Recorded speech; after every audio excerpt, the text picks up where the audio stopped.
వచ్చిన కాంగ్రెస్ ప్రభుత్వం పద్మశాలి సమాజాన్ని ఏ విధంగా మోసం చేస్తుంది, అసలు పద్మశాలి సమాజం కాంగ్రెస్ చేతిలో ఏ విధంగా బలవుతుందో ఖచ్చితంగా పద్మశాలి మిత్రులు తెలుసుకోవాల్సిన అవసరం ఖచ్చితంగా ఉన్నది.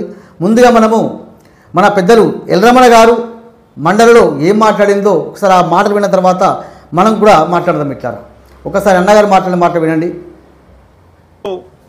చేనేత బిడ్డన అధ్యక్ష, ఆ చేనేత వృత్తిలో నేను చేయకున్నా కానీ ఆ భగవంతుడు దయ వల్ల అన్నాడు తెలుగుదేశం పార్టీ ఇచ్చినట్టు అవకాశం వల్ల చేనేత మంత్రికి అవకాశం వచ్చింది అధ్యక్ష. ఆ విధంగా అన్నాడు వచ్చినటువంటి తక్కువ సమయంలోనే చేనేత సమస్యలను పరిష్కరించిన అనుభవం కూడా ఉంది. దానికి అనుగుణంగా ఈ బడ్జెట్లో అధ్యక్ష చూసినప్పుడు కేవలం 370 కోట్లు మాత్రమే కేటాయించారు అధ్యక్ష. కానీ వాస్తవంగా వ్యవసాయం తర్వాత ఉపాధి అవకాశాలు ఉండే రంగం మీద ఉంది భారతదేశంలో చెప్పానంటే అది చేనేత వస్త్ర పరిశ్రమ. ఈ ప్రభుత్వం వచ్చిన తర్వాత 16 నెలల కాలంలో 36 మంది ఆత్మహత్యలు పాల్పడే దశ. ఇప్పుడు రమణ గారు ఏమంటున్నారు, చేనేత కార్మికులు కాంగ్రెస్ ప్రభుత్వం వచ్చిన తర్వాత దాదాపు 36 మంది నేత కార్మికులు ఆత్మహత్య చేసుకున్నారు రమణ గారు అంటున్నారు. ఇప్పుడు రమణ గారు అపారమైన రాజకీయ అనుభవం, ఒక పద్మశాలి బిడ్డగా ఆయనకు పద్మశాలి సమాజం గురించి స్పష్టంగా తెలుసు.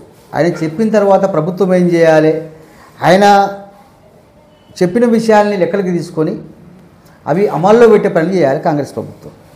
ఇప్పుడు ఎల్రమణ గారు ఏదో చిన్న చోటమోట లీడర్ రాదు కదా, ఇలా ముఖ్యమంత్రి రేవంత్ రెడ్డికే బాస్ ఒకప్పుడు, అవునా కదా.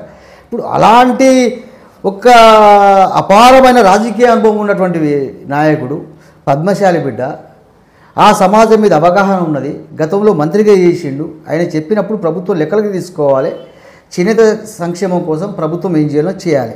కానీ ఆయన మాటల్ని కొట్టేస్తూ ఈ 36 మంది ఆత్మహత్యలు పాల్పడ్డారని చెప్పి నేను ప్రశ్న వేస్తే స్వయంగా మంత్రి గారు ఈ సభలో జరిగింది అధ్యక్ష. 6 మాత్రం ఆత్మహత్యలు పాల్పడ్డారు.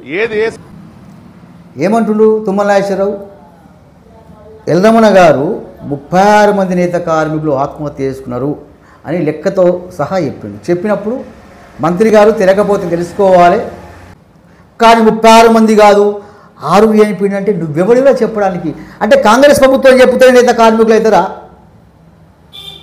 నాకు అర్థమైతే లేదు. ఇంకా సిగ్గు లేదా జిడిగించిన అలాగూ నాకే సిగ్గన్నట్టు ఆ పద్మశాలి ఆత్మగౌరవ సభకు వచ్చి ఏం బక్వాస్ పలికెళ్ళి మీరు. రేవంత్ రెడ్డి, తుమ్మల నాగేశ్వరరావు లెక్కలేని మాటలు చెప్పింది కదా, ఇప్పుడు ఇంకొకటి రమణ గారు ఏమంటారు ఒకసారి అది కూడా విందాం, విన్న తర్వాత మనం మార్చుకుందాం. కరెక్ట్ కాంగ్రెస్ ప్రభుత్వం పద్మశాలి మిత్రులు ఆ వీడియో ఖచ్చితంగా చూడండి. ఇది ప్రభుత్వం మీద ఆధారపడి ఉన్నటువంటిది. ఈ ప్రభుత్వం మీద ఆధారపడిన రంగాన్ని కాపాడేటువంటి బాధ్యత ప్రభుత్వం మీద ఉంది.